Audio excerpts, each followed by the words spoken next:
Hello everyone, welcome back to my channel skill arc. मैं हूं प्रियंका और जो आज की हमारी क्लास रहेगी, इस क्लास में एक्सरसाइज 10.2 का इंट्रोडक्शन हम देखने वाले हैं। तो यहाँ पर हम जो भी पढ़ने वाले हैं आज की क्लास में बहुत ही इंपॉर्टेंट है और थोड़ा सा ध्यान से समझने वाली चीज़ें हैं यहाँ पर। तो इसलिए ज़रूरी ये है कि अगर आप इन चीज़ों को अच्छी तरीके से समझना चाहते हैं, तो अगर आपको लग रहा है कि थोड़ा सा स्लो जा रहा है तो प्लेबैक स्पीड बढ़ा लीजिए आप, ठीक है। लेकिन स्किप मत करिएगा, क्योंकि अगर एक छोटी सी चीज भी हमने यहाँ पर स्किप करी तो पूरा कॉन्सेप्ट हमारा गायब हो जाएगा, ठीक है। बाकी 10.1 का इंट्रोडक्शन भी हमने कवर कर लिया है ऑलरेडी, तो इसको भी जरूर देख लीजिएगा, क्योंकि इसमें हमने छोटी छोटी कई सारी बेसिक चीजें, बेसिक टर्म्स हम समझ चुके हैं, जो कि यहाँ पर भी हमारे काम में आने वाले हैं। तो अगर आप पढ़ रहे हैं तो प्लेलिस्ट के थ्रू पढ़िए कोई भी चैप्टर, उससे क्या रहता है कि लाइन से आपको सारे कॉन्सेप्ट के वीडियोस जो हैं वो मिल जाते हैं, ठीक है। तो चलिए आज की क्लास स्टार्ट करेंगे। बाकी पिछले वीडियो की लिंक आपको ऊपर मिल जाएगी और डिस्क्रिप्शन बॉक्स में तो लिंक मेंशन है ही, ठीक। तो क्लास स्टार्ट करते हैं। तो सबसे पहले यहां पर हम देखेंगे एडिशन ऑफ वेक्टर्स,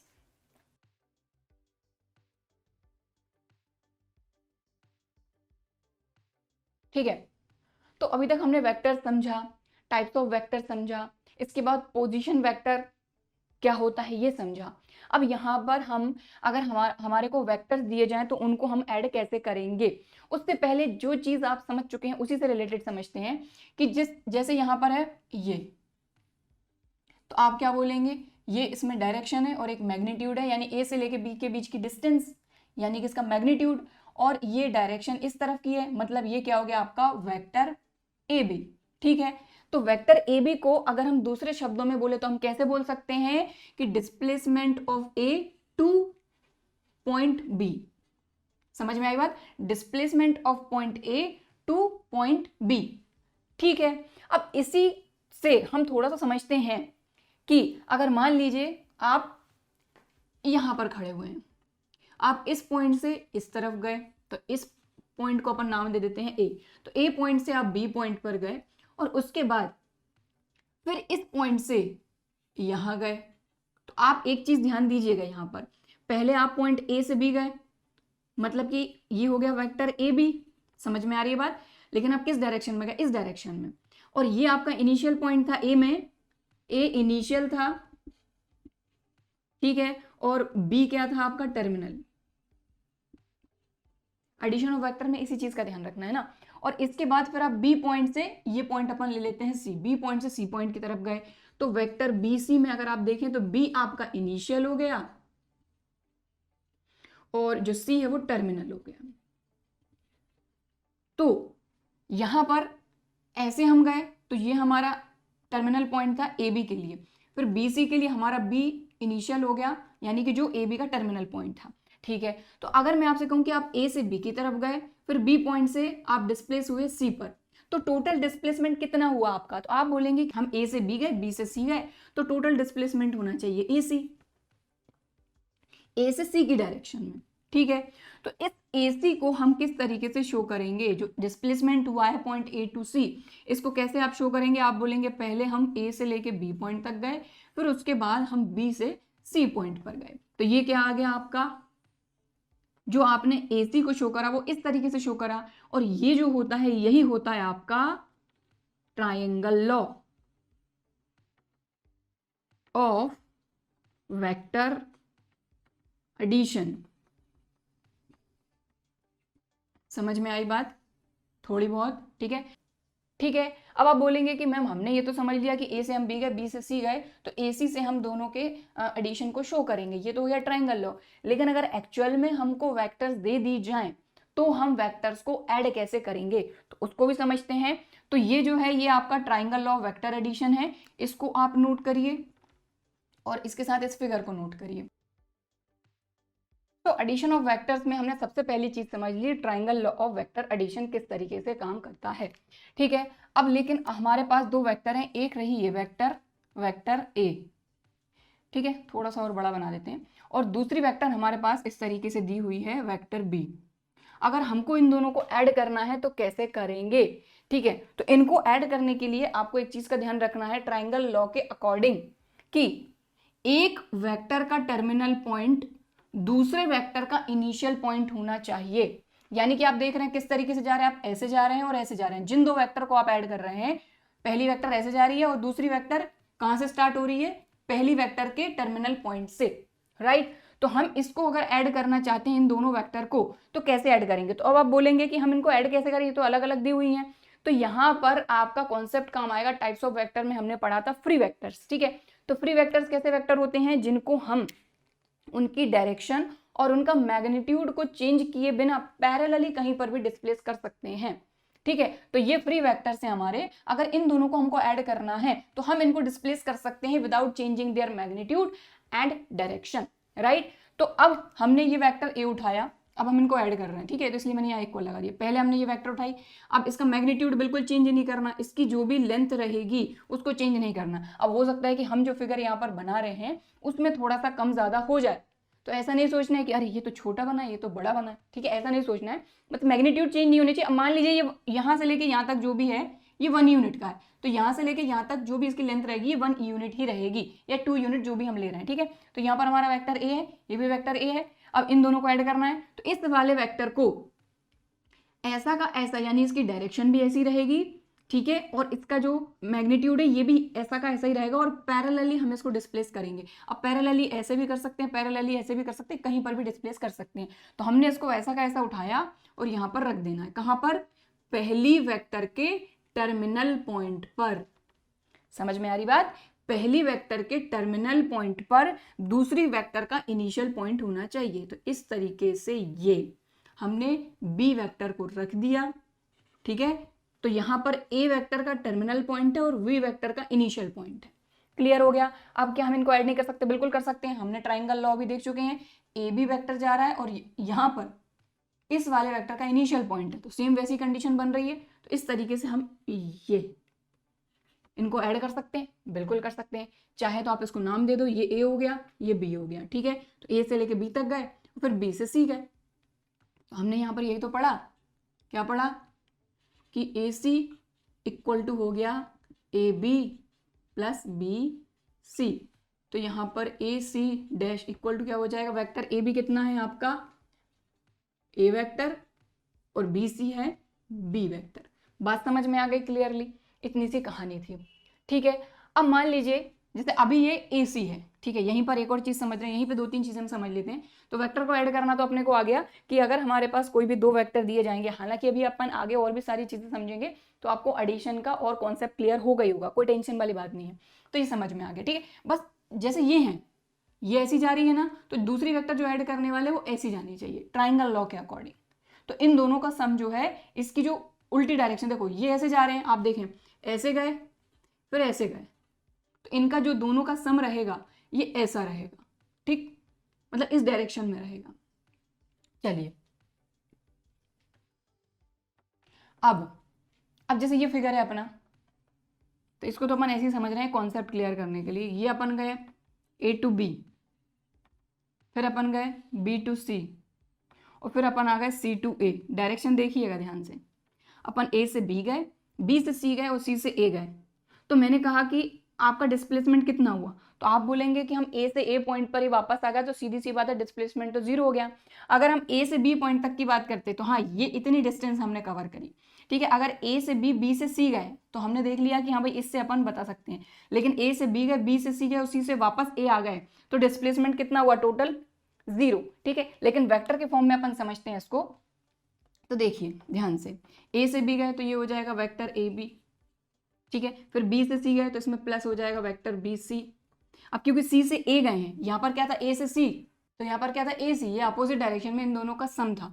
तो यहाँ पर हमने क्या किया, ए बी किया प्लस बी सी किया। अब सी से ए गए तो प्लस ये हो गया, sorry C A B B C C A. क्योंकि हम वेक्टर लिखते कैसे हैं भाई, इनिशियल पॉइंट से स्टार्ट करते हैं और टर्मिनल पॉइंट पे एंड करते हैं। तो ये इसका इनिशियल पॉइंट है, ये टर्मिनल पॉइंट है। कैसे देखा हमने, डायरेक्शन से, ठीक है ना। तो डायरेक्शन इस तरफ जा रही है, तो ये इनिशियल पॉइंट हो गया, ये टर्मिनल, तो सी ए। तो यहाँ पर आप देखें A B plus B C अभी हमने फाइंड किया था, A B plus B C को हम क्या लिख सकते हैं, ए सी। तो इन दोनों की जगह पे हमने लिख दिया ए सी वैक्टर प्लस ये सी ए वैक्टर अपना एज इट इज। अब आप देखेंगे ए सी और सी ए ये दोनों क्या हैं, एक दूसरे के नेगेटिव हैं, ठीक है। तो नेगेटिव ऑफ अ वेक्टर यानी टाइप्स ऑफ वेक्टर में हमने नेगेटिव ऑफ अ वेक्टर भी पढ़ा था। कि अगर कोई वेक्टर ए बी है, ठीक है, तो ए इनिशियल पॉइंट रहेगा इसका और बी टर्मिनल पॉइंट रहेगा इस डायरेक्शन में। और अगर बी ए लिखा है हमने तो यहाँ पर बी इनिशियल पॉइंट रहेगा अपना, यानी बी इनिशियल पॉइंट रहेगा और ए टर्मिनल पॉइंट रहेगा यानी इस डायरेक्शन में। तो दोनों जो है इनका जो मैग्नीट्यूड है वो तो इक्वल रहेगा लेकिन इनकी डायरेक्शन चेंज रहेंगी। ठीक है, समझ में आ रही बात। तो यहाँ पर अपना कौन सा कॉन्सेप्ट काम आ रहा है, नेगेटिव ऑफ अ वेक्टर। तो ए सी वेक्टर तो एज इट इज सी ए को हम लिख सकते हैं माइनस ए सी, ठीक है। तो ए सी माइनस ए सी ये आ गया अपना जीरो वेक्टर नल वेक्टर। समझ में आ गई बात, ये कॉन्सेप्ट भी। चलिए अब एक चीज और देखते हैं जिसमें हम डिफरेंस ऑफ वेक्टर देखेंगे, ठीक है। तो हालांकि उसमें भी एडिशन वाला ये जो कॉन्सेप्ट है ना, ये यही काम आता है, कुछ अलग नहीं है। तो देखिए एक और चीज यहां समझते हैं अपन कि हमारे पास ये एक वेक्टर है वेक्टर ए, ठीक है, इस डायरेक्शन में। अब हमारे पास है ये वेक्टर बी इस डायरेक्शन में, ठीक है। तो अगर हमको यहाँ पर और यहाँ पर हम क्या करते हैं, देखिए ये तो अपना ए और बी दो वेक्टर अलग अलग दिए हुए हैं। अब हम क्या करेंगे, ये अपना vector A as it is और सेम इसी मैग्नीट्यूड का एक वेक्टर हम लेते हैं जो कि इसी की अपोजिट डायरेक्शन में है। तो अपोजिट डायरेक्शन मतलब मैग्नीट्यूड तो बिल्कुल सेम रहेगा, यानी ये ऐसा है ना तो ये ऐसा ऐसा ऐसा आएगा अपना दूसरा वेक्टर। तो इस डायरेक्शन में हमने वेक्टर बी लिया इसी मैग्नीट्यूड का, लेकिन अब आप देख रहे हैं कि यहाँ पर जो अपना वेक्टर बी है इसकी डायरेक्शन ये है, इसकी अपोजिट डायरेक्शन में ले रहे हैं मतलब इसकी डायरेक्शन ये होगी। समझ में आ गई बात। तो इसको नाम दे देते हैं ए, इस पॉइंट को नाम दे देते हैं बी, और क्योंकि ये पॉइंट अपना सी था तो इस पॉइंट को नाम दे देते हैं सी डैश, ठीक है। तो अगर मैं आपसे कहती हूं कि आप ए से बी गए, बी से सी डैश गए, तो टोटल डिस्प्लेसमेंट कितना हुआ, तो आप बोलेंगे ए सी डैश हुआ, ठीक है। तो ए सी डैश को कैसे शो करेंगे अपन, तो ए सी डैश को कैसे शो करेंगे अपन, हम बोलेंगे ए से बी गए पहले हम, प्लस फिर बी से हम सी डैश गए। क्लियर, समझ में आ गई बात। तो ए बी की लेंथ कितनी है vector A plus B C dash की लेंथ है माइनस बी वेक्टर, तो ये हो जाएगा vector A minus vector B. तो यहां पर ये जो ए सी डैश है ये वेक्टर शो कर रहा है ए और बी के डिफरेंस को। समझ में आ गई बात। तो ए सी किसको शो कर रहा है, इन दोनों वेक्टर के सम को, और ए सी डैश शो कर रहा है ए और बी वेक्टर के डिफरेंस को। क्लियर, बात समझ में आ गई। तो यहां पर हमने एडिशन ऑफ वेक्टर समझा, ठीक है। दो वेक्टर को हम कैसे ऐड कर सकते हैं, इस तरीके से, एक वेक्टर दिया हुआ है दूसरा ऐसे दिया हुआ है। बस ऐड करते टाइम हमको एक चीज का ध्यान रखना है कि एक पहली वेक्टर का जहां टर्मिनल पॉइंट रहेगा दूसरी वेक्टर का वहां इनिशियल पॉइंट होना चाहिए। दैट्स इट, इस तरीके से हम ऐड करते हैं, यही हमारा ट्राइंगल लॉ है ऑफ वेक्टर एडिशन। क्लियर, ठीक है। तो इसको नोट करना चाहते हैं तो आप कर सकते हैं। अब हम देखेंगे parallelogram law of vector addition. तो यहाँ पर अभी हमने वेक्टर एडिशन में क्या क्या समझ लिया, वेक्टर एडिशन के अंदर ही हमने सबसे पहले ट्राइंगल लॉ समझ लिया, और ट्राइंगल लॉ से हमने देखा कि दो वेक्टर्स को हम किस तरीके से ऐड कर सकते हैं, दोनों का डिफरेंस भी देख लिया, ठीक है। अब यहाँ पर वेक्टर एडिशन में ही एक और लॉ हम पढ़ने वाले हैं, पैरेललोग्राम लॉ। तो पैरेललोग्राम लॉ किस तरीके से काम करता है और पैरेललोग्राम लॉ के अकॉर्डिंग क्या बोला जाता है। तो लेट्स सपोज कि हमारे पास दो वेक्टर है, वेक्टर ए और वेक्टर बी। ये दोनों वेक्टर पैरेललोग्राम की दो एडजेसेंट साइड को रिप्रेजेंट कर रही हैं। तो देखिए थ्योरी तो आपको बुक में भी मिल जाएगी, मैं सिर्फ आपको यहाँ पर समझा रही हूँ कि एक्चुअल में क्या चीजें किस तरीके से होती हैं। तो यहाँ पर क्या बोला जा रहा है कि ये जो दो वेक्टर हैं ये पैरेललोग्राम की दो एडजेसेंट साइड को रिप्रेजेंट कर रही हैं। तो एडजेसेंट साइड देखिए, पैरेललोग्राम कुछ इस तरीके से हमारा बनता है, ठीक है, इस तरीके से पैरेललोग्राम बनता है। तो दो एडजेसेंट साइड कौन कौन, जो मतलब जुड़ी हुई एक दूसरे से, तो एक तो ये हो गई हमारी साइड और एक ये दूसरी साइड हो गई। तो इस तरीके से दो एडजेसेंट साइड जो हैं वो रिप्रेजेंट कर रही हैं ये दोनों वेक्टर्स। तो यहां पर हमने एक ये साइड ले ली और इसी की एडजेसेंट साइड हो गई ये पैरेललोग्राम की, ठीक है। थोड़ा सही से बना लेते हैं, ठीक है। तो ये अपन ने दो एडजेसेंट साइड बना ली, ये हो गई अपनी वेक्टर ए और ये हो गई वेक्टर बी। तो सीधी सी बात है, इसकी डायरेक्शन हो गई ये और इसकी डायरेक्शन हो गई ये। तो पैरेललोग्राम की दो साइड को ये दोनों वेक्टर रिप्रेजेंट कर रही हैं। तो बाकी जो साइड है वो बना लेते हैं। तो भाई ये इसके पैरेलल है, ये इसके पैरेलल और इक्वल है, तो पैरेललोग्राम की प्रॉपर्टीज से हमको पता ही है, तो बना लेते हैं।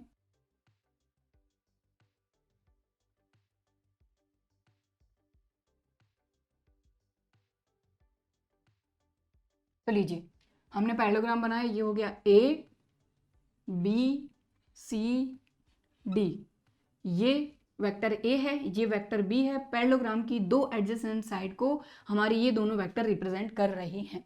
ठीक है, क्लियर। अब इन दोनों का जो सम है, इन दोनों का जो सम है वो यहां पर कहलाएगा हमारा मैग्नीट्यूड। ठीक है, sum of vector A and vector B, vector A plus B is represented in magnitude. यानी कि ये जो vector A plus vector B है ये किसको शो करेगा, हमारे मैग्नीट्यूड को। और इनकी डायरेक्शन जो है वो कैसे हम देखेंगे, इनकी जो डायरेक्शन शो होगी वो होगी, देखिए ये दोनों वेक्टर का ये जो कॉमन पॉइंट है इससे जो भी हमारा डायगोनल जाएगा, अब सीधी सी बात है अगर यहां से डायगोनल जा रहा है तो ये इस तरीके से ही पास होगा, तो इस डायगोनल को हम बना लेते, तो ये हमने बनाया अपना डायगोनल। ठीक है, तो इस डायगोनल के थ्रू हमारी डायरेक्शन शो होगी। तो आई होप आपको समझ में आ रही होगी बात कि इन दोनों का सम, ठीक है, इन दोनों का सम जो रहेगा vector A plus vector B, ये किसको रिप्रेजेंट करेगा, मैग्नीट्यूड को। और जो डायरेक्शन रहेगी, जो डायरेक्शन रहेगी वो इस एसी डायगोनल से डायरेक्टेड रहेगी। समझ में आ गई बात क्लियरली। तो इस तरीके से हमारा पैरेललोग्राम रूल काम करता है। कहने का मतलब ये है कि ये जो वेक्टर है ये इन दोनों के सम को शो करेगी, vector A plus vector B. क्योंकि देखिए ये आपका मैग्नीट्यूड हो गया, यानी यहां से लेके यहां तक की डिस्टेंस मैग्नीट्यूड हो गया। दूसरी चीज जो डायरेक्शन है वो इस डायरेक्शन में रहेगी। तो इस चीज का ध्यान रखना है कि ये जो दोनों वेक्टर हैं इनका जो कॉमन पॉइंट है उसी से आपका डायगोनल पास होना चाहिए। क्लियर, समझ में आ गई बात। तो ये होता है हमारा parallelogram law of vector addition. तो थोड़ा सा और मैं इसको कंप्लीट कर देती हूँ। मैग्नीट्यूड,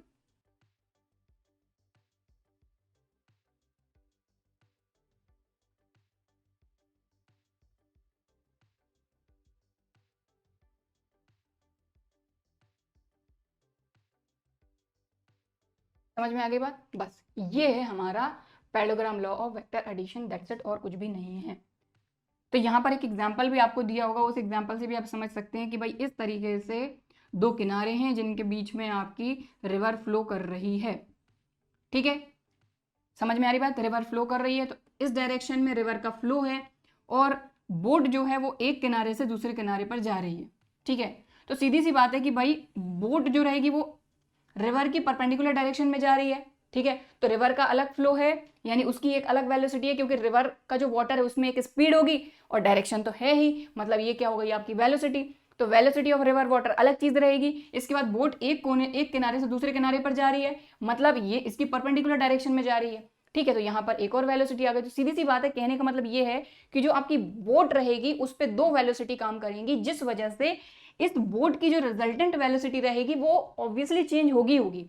क्योंकि देखिए इस डायरेक्शन में आपका रिवर फ्लो कर रही है और आपकी बोट को इस तरीके से जाना है, तो इसकी जो स्पीड रहेगी, डायरेक्शन रहेगी, वो चेंज होगी, क्योंकि यहाँ पर बोट पर दो वेलोसिटी काम कर रही है। तो जो रिजल्टेंट वेलोसिटी आएगी वो इन दोनों के बीच में कहीं पर भी आ सकती है, इस तरीके से, इस तरीके से, इस तरीके से, कहीं पर भी आ सकती है। तो यहाँ पर हम पैरेललोग्राम लॉ लगाकर उस बोट की जो रिजल्टेंट वेलोसिटी है वो फाइंड कर सकते हैं। तो इस तरीके से मान लीजिए ये वेक्टर ए हो गया आपका, रिवर की वेलोसिटी हो गई, ये वेक्टर बी हो गया, ये आपकी बोट की वेलोसिटी हो गई। और रिजल्टेंट वेलोसिटी हम किससे फाइंड करेंगे, दोनों का जो कॉमन पॉइंट रहेगा, यहाँ से पास होने वाला जो भी डायगोनल रहेगा उसके थ्रू। तो सीधी सी बात है, ये क्या हो जाएगा, यहाँ पर ये हो जाएगा vector A plus vector B, और किस डायरेक्शन में, इस डायरेक्शन में। बस यही सेम चीज़ है और कुछ नहीं है। तो ये एग्जाम्पल आपको दिया हुआ था। ठीक, तो ये हो गया parallelogram law of vector addition. अब इसमें एक चीज और हमको समझना है, यहीं कहीं समझ ही लेते हैं फटाफट से, कि जो आपका पैरेललोग्राम लॉ होता है और जो आपका ट्राइंगल लॉ होता है वो इक्विवेलेंट ही होते हैं। बस जरूरत के हिसाब से जो लॉ हमारा लगता है वो लॉ लगा के और उसको सॉल्व कर लेते हैं। तो कैसे इक्विवेलेंट होते हैं ये हम यहाँ पर देखने वाले हैं। तो देखिए पैरेललोग्राम लॉ के अकॉर्डिंग हमने क्या किया, हमने क्या किया, ये जो AC है, ठीक है, AC vector AC equal to हमने लिखा vector AB plus vector AD, यही लिखा। और देखिए ये इसके पैरेलल है तो ये इस डायरेक्शन में, ये इसके पैरेलल है तो इस डायरेक्शन में। ठीक है, तो ये हमने पैरेललोग्राम लॉ के अकॉर्डिंग लिखा। अब मान लीजिए यहाँ पर हम ट्राइंगल लॉ लगाते हैं, ठीक है, अगर हम ट्राइंगल लॉ लगाते हैं तो कैसे लगाएंगे? तो देखिए ट्राइंगल लॉ कैसा लगता है, ये ऐसे जा रहा है, अब यहीं से दूसरा वेक्टर स्टार्ट होना चाहिए इस डायरेक्शन में, तो ये जा रहा है, बिल्कुल सीधी सी बात है। और पैरेललोग्राम की प्रॉपर्टी से हमको पता है कि अपोजिट डायरेक्शन पैरेलल और इक्वल होती हैं, तो ये वेक्टर बी है तो ये भी हो जाएगा वेक्टर बी। तो यहाँ पर हम पैरेललोग्राम लॉ लगा सकते हैं, बिल्कुल लगा सकते हैं। सॉरी, पैरेललोग्राम लॉ नहीं, ट्राइंगल लॉ। तो इन ट्राइंगल ए बी सी में हम बात कर रहे हैं, तो यहाँ से A C vector equal to क्या हो जाएगा आपका, vector A B plus vector B C, ठीक है। तो यहां से वैल्यू रखते हैं, ए बी की वैल्यू कितनी है, vector A, plus A D की वैल्यू कितनी है, वेक्टर बी। यहां पर वैल्यू रखते हैं, ए बी की वैल्यू कितनी है, vector A, plus B C कितना है, वेक्टर बी। तो ये दोनों इक्वली आ गए। तो बस ये शो करने का एक तरीका था कि दोनों इक्विवेलेंट कैसे हैं, ठीक है। तो यहां पर समझाने का मतलब मेरा ये था कि पैरेललोग्राम लॉ और जो ट्राइंगल लॉ है ये दोनों इक्विवेलेंट होते हैं। तो यहां पर आप लिख लीजिए कि पैरेललोग्राम लॉ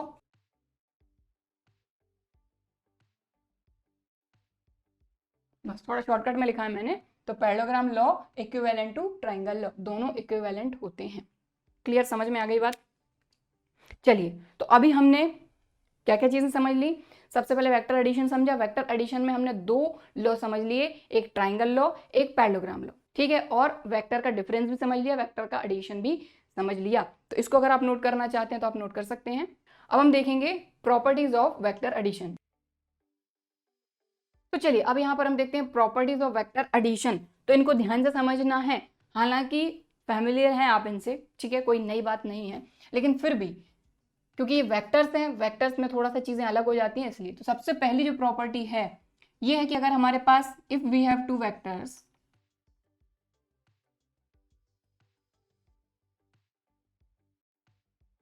तो अगर हमारे पास दो वेक्टर हैं, वेक्टर ए और बी, तो कम्यूटेटिव प्रॉपर्टी हमने पढ़ी है जिसके according a vector A plus vector B equal to होता है vector B plus vector A, ठीक है। ये हमने किससे पढ़ा था, कम्यूटेटिव लॉ से।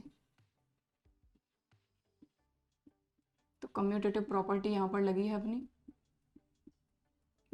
ठीक है। तो हालांकि ये तो आपको पता ही है, एक बार अब सीधी सी बात है वेक्टर्स पढ़ रहे हैं तो यहाँ पर ये कैसे होता है ये भी अपन देख लेते हैं। तो यहाँ पर हम सबसे पहले तो एक पैरेललोग्राम लेते हैं, ठीक है। तो पैरेललोग्राम लो, इस तरीके से हमने लिया ये वेक्टर ए और ये लिया हमने वेक्टर बी, ठीक है, क्लियर, ठीक। तो सीधी सी बात है कि भाई पैरेललोग्राम में अपोजिट साइड पैरेलल और इक्वल होती हैं। तो यहाँ पर सबसे पहले हमने क्या किया, इस तरीके से ये वेक्टर बी है तो ये भी हो जाएगा वेक्टर बी, और ये वेक्टर ए है तो ये भी हो जाएगा वेक्टर ए इस डायरेक्शन में, तो ये इस डायरेक्शन में। क्लियर, समझ में आ गई बात? तो यहाँ पर हमने इस तरीके से एक डायगोनल बना लिया, ठीक है, क्लियर। तो अब यहाँ पर आप देखें, चाहे तो उसको नाम दे दीजिए, ये हो गया ए बी सी डी, ठीक। अब यहाँ पर आप ये वाला ट्राइंगल देखें, ये वाला ट्राइंगल ए बी सी, इसमें आप देखें ये तो अपना डायगोनल है, ठीक है। तो इसको अगर आप अलग से बना लें इस तरीके से, तो ये ए है, ये बी है और ये सी है, ये वेक्टर ए बी, ये वेक्टर बी सी, और ये ए सी से इसका रिजल्टेंट शो होगा। तो इसको हम क्या लिख सकते हैं, in triangle A B C, in triangle A B C हमने वेक्टर ए सी को लिखा vector A B plus vector B C, और ए बी हो गया vector A plus B C हो गया वेक्टर बी। क्लियर, समझ में आ गई बात? ये होगी इक्वेशन नंबर 1। अब दूसरा जो ट्राइंगल बन रहा है इस पैरेललोग्राम में ए डी सी, इसमें चलते हैं। तो इन ट्राइंगल ए डी सी, इसमें ए सी को किस तरीके से शो करेंगे आप, A D plus D C. तो यहां हमने लिखा vector A D plus vector D C. Vector A D क्या है आपका, बी, और डी सी क्या है आपका, ए। तो ये हो गई इक्वेशन नंबर 2। फर्स्ट और सेकंड से आप देखें, यहाँ पर भी ए सी की वैल्यू ये आई है, यहाँ पर भी ए सी की वैल्यू आई है, यानी जब एल एच एस इक्वल है तो आर एच एस भी इक्वल होंगे ही होंगे। तो यहाँ पर अपन लिख देंगे फ्रॉम फर्स्ट एंड सेकंड क्या हो जाएगा, vector A plus vector B equal to vector B plus vector C, that's it, ठीक है। तो ये पहली प्रॉपर्टी हो गई, इसको हमने प्रूव भी कर दिया। चलिए अब दूसरी प्रॉपर्टी देखेंगे, बाकी इसको नोट करना चाहते हैं तो आप कर सकते हैं। तो जो हमारी सेकंड प्रॉपर्टी है उसमें 3 वेक्टर की बात हो रही है कि अगर हमारे पास वेक्टर ए है, वेक्टर बी है और वेक्टर सी है, तो हम इसको किस तरीके से लिख सकते हैं, vector A plus vector B plus vector C, यानी पहले 2 वेक्टर को ऐड करते हैं। अब देखिए अगर हम एडिशन की बात करें तो वो तो हमारी आदत में आ गया कि ऐड हम कैसे कर रहे हैं, लेकिन अगर हम देखें तो 3 जब चीजों को हम एक साथ ऐड करते हैं तो पहले स्टार्टिंग की 2 चीजें ऐड करते हैं, फिर उसमें तीसरी चीज ऐड करते हैं। ठीक है, अगर बेसिक से देखा जाए तो, है ना, तो यहाँ पर भी वही हो रहा है। तो ए प्लस बी पहले ऐड करेंगे, फिर इसमें सी बाद में ऐड करेंगे, या फिर हम क्या कर सकते हैं कि इस ए को छोड़कर पहले लास्ट की 2 क्वांटिटी यानी लास्ट की 2 जो वेक्टर है उनको ऐड करेंगे, फिर इसमें पहली वेक्टर ऐड करेंगे। तो ये क्या है आपका एसोसिएटिव प्रॉपर्टी। तो लिखने की खैर जरूरत है क्या, चलिए लिख देते हैं। तो यहां पर अपनी एसोसिएटिव प्रॉपर्टी लगी है। अब एक्चुअल में ये है कैसे, इसको देखते हैं। तो देखिए हमारे 3 वेक्टर हैं, पहले इसके लिए अपन देखेंगे फिर इसके लिए 1 बाय 1 करेंगे। तो जैसे मान लीजिए हमारे पास ये एक वेक्टर ए है, इस पॉइंट को अपन ने नाम दे दिया ए, इसको नाम दे दिया बी, ये वेक्टर ए बी हो गया। अब यहां से एक और वेक्टर अपना हो गया ये B C, A B C, B C, ये हो गया वेक्टर बी। इसी तरीके से एक और वेक्टर हमारे पास आ गया, ये वेक्टर सी, ये पॉइंट हो गया अपना डी। तो अब अगर टोटल डिस्प्लेसमेंट यानी कि जो अपन ने अभी तक पढ़ा है एडिशन ऑफ वेक्टर में कि ए से बी गए, बी से सी गए, सी से डी गए, तो टोटल डिस्प्लेसमेंट को हम शो करेंगे एडी से। मतलब मेन यहां पर हमको एडी की वैल्यू चाहिए जिससे हमको इन तीनों का सम मिल जाएगा। समझ में आ गई बात। लेकिन हम 1 बाय 1 करेंगे। ठीक है, तो अभी इसको हटा देते हैं, मेन अपने को एडी फाइंड करना करेंगे। ठीक है, इसको अपन हटा देते हैं अभी। ठीक, तो सबसे पहले हम ए टू बी, बी टू सी, तो सबसे पहले तो अपन ये फाइंड करते हैं ए सी। ठीक है, क्योंकि यहाँ पर ट्राइंगल लॉ लग रहा है ना, क्योंकि पैरेललोग्राम लॉ तो अभी यहाँ पर लग नहीं रहा, तो ट्राइंगल लॉ लगा के ए बी सी में हम फाइंड कर लेंगे। तो यहाँ पर अपन ने लिखा in triangle A B C, A B C, A से बी गए, बी से सी गए, तो टोटल डिस्प्लेसमेंट ए सी। तो ए सी क्या हो जाएगा आपका, A B plus B C. ठीक है, तो ए सी क्या हो गया आपका, ए बी कितना है वेक्टर ए और बी सी है वेक्टर बी, यानी कि ये वाला जो वेक्टर है ये हो गया vector A plus vector B. समझ में आ गई बात क्लियरली। ठीक, अब ए से सी गए, सी से डी गए, तो टोटल एडी को हम फाइंड कर लेंगे इससे। तो यहाँ ये वाले ट्राइंगल में अब अपन काम करेंगे। तो यहाँ पर हमने लिखा, यहाँ पर करते हैं इन ट्राइंगल, कौन सा triangle, A C D, A C D, A D vector equal to, A D को कैसे शो करेंगे हम, A C plus C D, A C plus C D vector. अब जो ए सी है ये अपन ऑलरेडी फाइंड कर चुके हैं, ए प्लस बी, तो इसकी जगह पे आ जाएगा vector A plus vector B plus C D की वैल्यू कितनी है, सी। तो आप देख रहे हैं ये आ गया आपका ए प्लस बी प्लस सी। ठीक है, क्लियर। अब तो ये अभी अपना एलएचएस की बात हुई है पूरी। अब अपन आरएचएस की बात करेंगे। तो यहां पर इसको अलग तरीके से भी हम ऐड कर सकते हैं, जैसे कि एक और दूसरा फिगर बनेगा, ये हमारा वेक्टर ए, ये वेक्टर बी और ये वेक्टर सी। ठीक है, क्लियर। तो यहां से स्टार्ट ना करते हुए पहले हम क्या करते हैं, ये वाला वेक्टर ए टू बी और बी टू सी वाले को कर लेते हैं, इसको नाम दे देते हैं ए बी सी डी, यानी कि पहले बी और सी वेक्टर को ऐड कर लेते हैं। हमने पहले ए और बी हो गया, अब बी से सी को ऐड करते हैं। तो यहां से स्टार्ट कर रहे हैं अपन, अभी इसको भूल जाइए आप, है ना, इसको या फिर हटा दीजिए यहां से अभी के लिए। तो यहां से अपन गए, यहां से यहाँ गए बी और यहां से यहाँ गए, तो ये सी, इन दोनों को अगर ऐड करते हैं तो ये एडी के थ्रू हम, सॉरी यहाँ पर बी था ना, हाँ, तो बीडी के थ्रू बता देंगे बिल्कुल। तो इस तरीके से क्लियर। ठीक है, तो यहाँ पर हमने लिखा इन ट्राइंगल कौन सा, B C D, B C D, B D vector के थ्रू शो करेंगे हम, बी डी इक्वल टू क्या हो जाएगा, B C plus C D, B C plus C D. ठीक है, तो बी सी अपना कितना है बी प्लस सी डी कितना है अपना सी, ये आ गया। ठीक है, अब सीधी सी बात है, हमको इस तरीके से हमारी वेक्टर ए भी जा ही रही थी ऐसी इस डायरेक्शन में।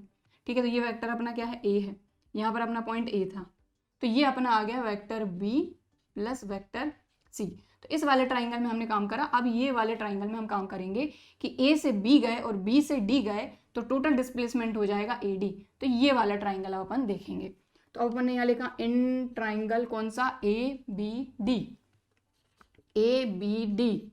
तो ए डी को हम शो करेंगे कैसे, vector A D equal to हो जाएगा vector A B plus vector B D. तो ए बी अपना क्या है, ए, प्लस बी डी अपन ने अब भी फाइंड किया बी प्लस सी, तो vector B plus vector C लीजिए। तो यहां से भी ए डी क्या आया आपका, यहां से देखो, इसको दे दीजिए इक्वेशन नंबर 1, इसको दे दीजिए इक्वेशन नंबर 2। तो फर्स्ट और सेकंड से देखें, ए डी इक्वल टू आया A plus B plus C और ए डी आया A plus B plus C. तो दोनों से आप लिख सकते हैं from equation first and second A plus B plus C, I mean कहाँ लिखूं, तो इधर आगे का यहां पे मैं कर देती हूँ फाइनल। फर्स्ट और सेकंड से अपने को मिला vector A plus vector B plus C vector equal to हो जाएगा A vector plus vector B plus vector C. और ये जो अपना ये सेकंड वाली प्रॉपर्टी है, इसी से हम इसको लिख सकते हैं एक साथ बिना ब्रैकेट का यूज करें, ए प्लस बी प्लस सी। क्लियर, समझ में आ गई बात। तो हमने यहाँ पर दोनों प्रॉपर्टी भी देख ली और दोनों को प्रूव भी कर लिया। इसको नोट करना है तो आप वीडियो को पॉज करके नोट कर सकते हैं। तो ये रिजल्ट ध्यान में रखना है मेन, ठीक है। तो यहाँ पर हमने ट्राइंगल लॉ देख लिया, पैरेललोग्राम लॉ देख लिया और इसके बाद प्रॉपर्टी ऑफ वेक्टर एडिशन भी देख लिया। अब दो चीजें और हैं, बहुत छोटी छोटी हैं, तो इनको अपने पास नोट करके अपने को रखना है। पहली चीज है एडिटिव आइडेंटिटी, क्लास 11th में हालांकि आप पढ़ चुके हैं, और एक है एडिटिव इनवर्स, ठीक है। तो एडिटिव आइडेंटिटी मतलब किसी भी वेक्टर में हम क्या ऐड करें जिससे कि हमको वही का वही वेक्टर मिल जाए। तो यहाँ पर क्योंकि वेक्टर की बात हो रही तो वेक्टर में हम वेक्टर ही ऐड करेंगे, तो किसी भी वेक्टर में अगर हम 0 वेक्टर ऐड करेंगे तो हमको वही का वही वेक्टर मिल जाएगा। तो इसको इस तरीके से भी आप लिख सकते हैं। तो यहाँ पर जो 0 वेक्टर रहेगा इसी को हम कहेंगे एडिटिव आइडेंटिटी। इस चीज का आपको ध्यान रखना है, ठीक है, कि ये जो 0 वेक्टर है इसको हम कहते हैं एडिटिव आइडेंटिटी। तो चाहे तो इस तरीके से लिख लीजिए कि 0 vector is called additive identity, ठीक है। तो किसी भी वेक्टर में 0 वेक्टर को आप ऐड करेंगे तो वही का वही आइडेंटिटी वेक्टर आपको मिल जाएगा, इसीलिए हम इसको कहते हैं एडिटिव आइडेंटिटी, यानी ऐड करने पे वही की वही चीज मिल जाए, राइट, ठीक है। अब आते हैं एडिटिव इनवर्स पे। तो एडिटिव इनवर्स मतलब कि किसी भी वेक्टर में हम क्या ऐड करें जिससे हमको 0 वेक्टर मिले। तो हमको ये चीज पता है कि किसी भी वेक्टर में उसी का नेगेटिव वेक्टर अगर हम ऐड कर दें तो हमको 0 वेक्टर मिल जाएगा कि नहीं। तो जिसको हम ऐड करते हैं वही होता है हमारा एडिटिव इनवर्स। तो इसको एडिटिव इनवर्स भी कहते हैं और नेगेटिव ऑफ अ वेक्टर भी कहते हैं। तो दोनों वर्ड यहाँ पर यूज होंगे। तो यहाँ पर ये जो नेगेटिव ऑफ वेक्टर ए है, ये जो है इसको हम कहेंगे additive inverse, additive inverse of vector A, ठीक है। समझ में आ गई बात। तो इसको भी आप नोट कर लीजिए अपने पास। अब हम देखेंगे multiplication of a vector by a scalar. तो multiplication of a vector by a scalar, scalar मतलब कोई भी नंबर। अब वो नंबर नेगेटिव भी हो सकता है, पॉजिटिव भी हो सकता है। अब नंबर जो है पॉजिटिव रहेगा तो सेम डायरेक्शन में रहेंगे, और अगर नेगेटिव रहेगा तो जो डायरेक्शन है वो अपोजिट हो सकती है। तो हम थोड़ा सा ज्योमेट्रिकली विजुअलाइजेशन कर लेंगे तो उससे हमको ज़्यादा बेटर तरीके से समझ में आएगा। तो यहाँ पर थोड़ा सा मैं आपको स्टार्टिंग में समझा देती हूँ कि भाई हमारे पास मान लीजिए कोई वेक्टर ए है, ठीक है, ये वेक्टर ए है और यहाँ पर स्केलर को हम शो करेंगे लैम्डा से। तो एक स्केलर में एक वेक्टर से अगर हम मल्टीप्लाई करते हैं तो multiplication of a vector by a scalar, इसको हम किस तरीके से बताएंगे, लैम्डा ए से। समझ में आ गई बात। तो ये भी क्या हो जाएगा, एक वेक्टर हो जाएगा। अब आते हैं हम इससे बेटर तरीके से समझते हैं हम मेन जो चीज़ है कि लेट सपोज कि हमारे पास कोई वेक्टर ए है, ठीक है, क्योंकि ज्योमेट्रिकली समझेंगे तब ज़्यादा बेटर तरीके से समझ में आएगा। तो ये हमारे पास एक वेक्टर है, इसमें हम मल्टीप्लाई कर रहे हैं बाय स्केलर। स्केलर हमने ले लिया लेट सपोज 2, ठीक है। तो इसको और थोड़ा सा छोटा बनाती हूँ मैं। तो हमारा ये बन गया वेक्टर ए, ये यहाँ से लेके यहाँ तक और ये डायरेक्शन, ठीक है। इस वेक्टर में हम स्केलर का मल्टीप्लाई कर रहे हैं और स्केलर क्या है हमारा 2।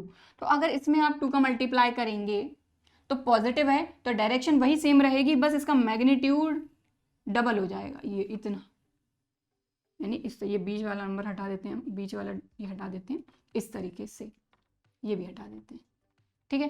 तो इससे डबल हो जाएगा तो ये हो जाएगा 2 वेक्टर ए, यानी 2a वेक्टर, ये मतलब है इसका। अब मान लीजिए, ठीक है, ये तो हो गई एक चीज कि हमने स्केलर 2 से मल्टीप्लाई किया।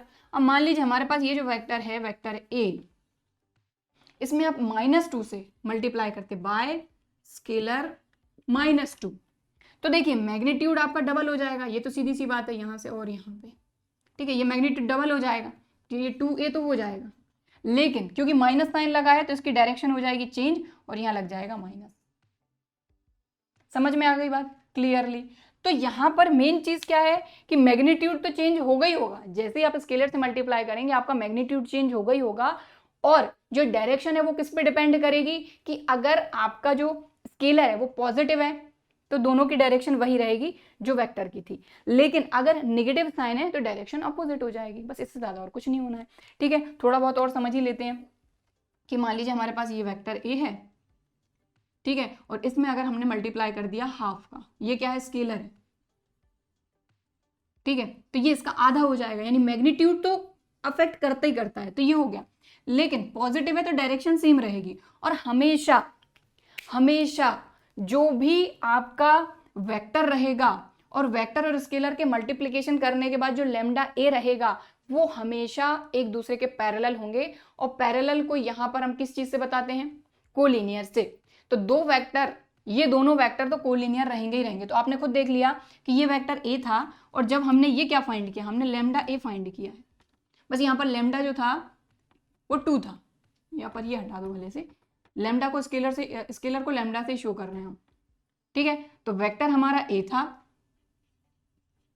और इसमें हमने स्केलर 2 से मल्टीप्लाई किया तो लैम्डा ए यानी कि 2a वेक्टर हमारा आया ये।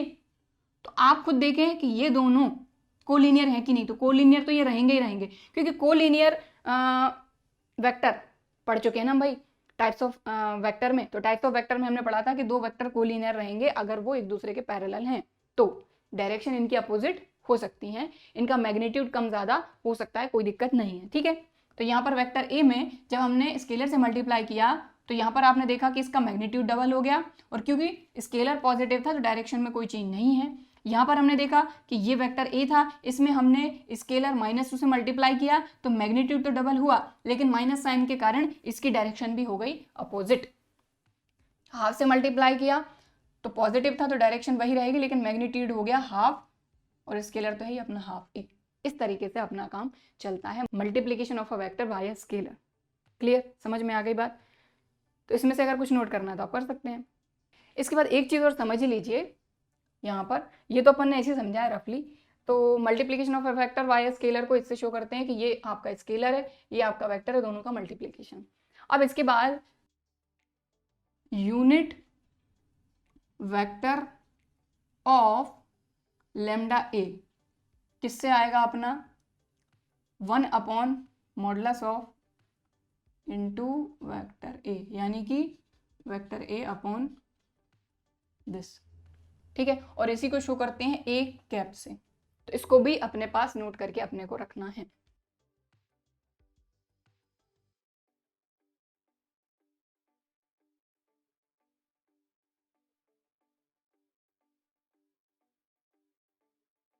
ठीक है, समझ में आ गई बात? तो इस तरीके से आप शो करेंगे, और वेक्टर ए और जो लैम्डा ए रहेंगे ये कोलिनियर रहेंगे हमेशा। बस इसमें शर्त ये है कि जो लैम्डा है यानी कि आपका जो स्केलर है वो 0 नहीं होना चाहिए, क्योंकि 0 हो गया तो वेक्टर तो 0 हो जाएगा। ठीक, क्लियर? चलिए, तो मेन ये चीज़ है और ये चीज़ है, ये तो अपन ने ज्योमेट्रिकली समझा है कि हाँ भाई किस तरीके से अगर किसी वेक्टर में हम स्केलर का मल्टीप्लाई करते हैं तो ज्योमेट्रिकली किस तरीके से दिखेगा। आज की क्लास में हम बस इतना ही करेंगे। आज की क्लास में हमने क्या क्या देखा। सबसे पहले हमने देखा एडिशन वेक्टर। एडिशन वेक्टर के अंदर 2 लॉ देखे हमने, ट्राइंगल लॉ देखा, पैरेललोग्राम लॉ देखा। इसके बाद हमने प्रॉपर्टीज ऑफ वेक्टर देखी। प्रॉपर्टीज ऑफ वेक्टर के बाद हमने देखा कि अगर किसी स्केलर से किसी वेक्टर में मल्टीप्लाई किया जाए तो किस तरीके से किया जाएगा। बाकी जो प्रॉपर्टीज हैं उनका प्रूफ भी देख लिया। तो जो अगली क्लास रहेगी इसमें हम देखेंगे कंपोनेंट ऑफ अ वेक्टर। तो ये बहुत ही इंपॉर्टेंट है क्योंकि आगे की जो एक्सरसाइज है आपकी 10.2, ठीक है, वो इसी से रिलेटेड है। और जो कॉन्सेप्ट आज हमने समझे, तो आज के कॉन्सेप्ट जो हैं ये काम आएंगे अपनी अगली क्लास में, इसीलिए इन सभी को अच्छे से समझ लेना है। बाकी अगला वीडियो जैसे ही आएगा, इसका जो नेक्स्ट वीडियो रहेगा पार्ट 2, इसकी लिंक आपको यहाँ मिल जाएगी, ठीक है। सो आई होप कि आज की क्लास में हमने जो कॉन्सेप्ट समझे हैं ये आपको अच्छी तरीके से समझ में आए होंगे। वीडियो भी पसंद आया होगा। वीडियो पसंद आया है तो लाइक ज़रूर करिए, और अभी तक चैनल को सब्सक्राइब नहीं किया है तो इसी तरह के और वीडियोज़ के लिए चैनल को सब्सक्राइब ज़रूर करिए। चलिए फिर मिलते हैं अगले वीडियो में। कंपोनेंट ऑफ वेक्टर समझेंगे हम जिसमें, और एग्जाम्पल भी करेंगे, तो आपको सारी चीज़ें क्लियर हो जाएंगी। चलिए फिर मिलते हैं अगले वीडियो में। तब तक के लिए बाय एंड थैंक यू।